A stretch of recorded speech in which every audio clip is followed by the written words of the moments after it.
c'est depuis 2012 et dans notre projet de société que nous avons dit qu'il y avait un problème anglophone et qu'il fallait le résoudre par le dialogue. Le plus terrible et le plus triste, c'est que ce sont des Camerounais qui tirent sur d'autres Camerounais. Qu'est-ce que nous avons fait? Dès que la crise a pris la tournure que nous connaissons aujourd'hui, conflit armé, nous avons proposé au gouvernement qu'à défaut pour le président en fonction d'aller dans les régions anglophones pour tenir un discours d'apaisement, qu'il envoie une délégation politique composée des représentants, disons des membres du Parlement représentant divers partis politiques à l'Assemblée nationale, composée des leaders religieux et des leaders de la société civile ainsi que des chefs traditionnels, porteurs d'un message de paix et d'apaisement. Cela n'est jamais arrivé, et d'ouvrir ensuite le dialogue. Je voudrais indiquer très clairement ce que nous avons proposé comme solution.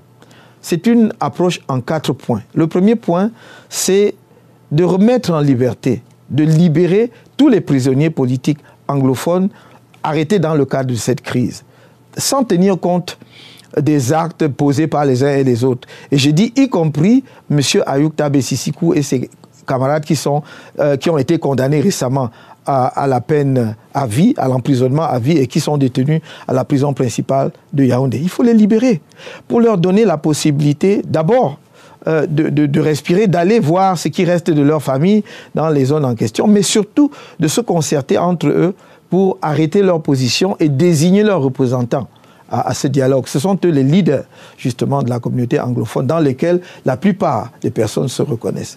Est-ce que vous êtes en contact avec les leaders sécessionnistes? Non.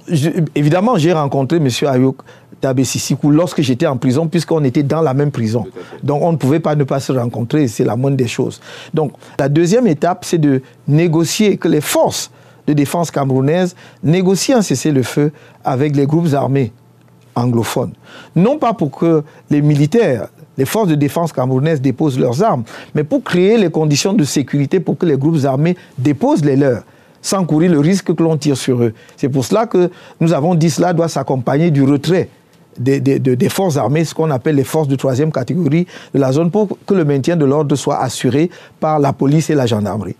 Troisième chose à faire, troisième étape, mettre sur pied un plan d'urgence, de reconstruction, notamment des villages qui ont été rasés.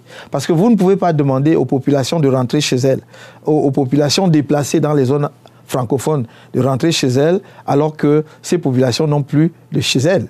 Leurs maisons ont été détruites. Donc, il faut un plan de reconstruction rapide, même provisoire, des villages pour permettre aux gens de rentrer et d'envisager les constructions durables plus tard, puisque je m'étais engagé, si j'avais été en capacité de gouverner, non seulement de reconstruire les villages, mais d'aider toutes ces populations financièrement, matériellement, à reprendre une vie normale.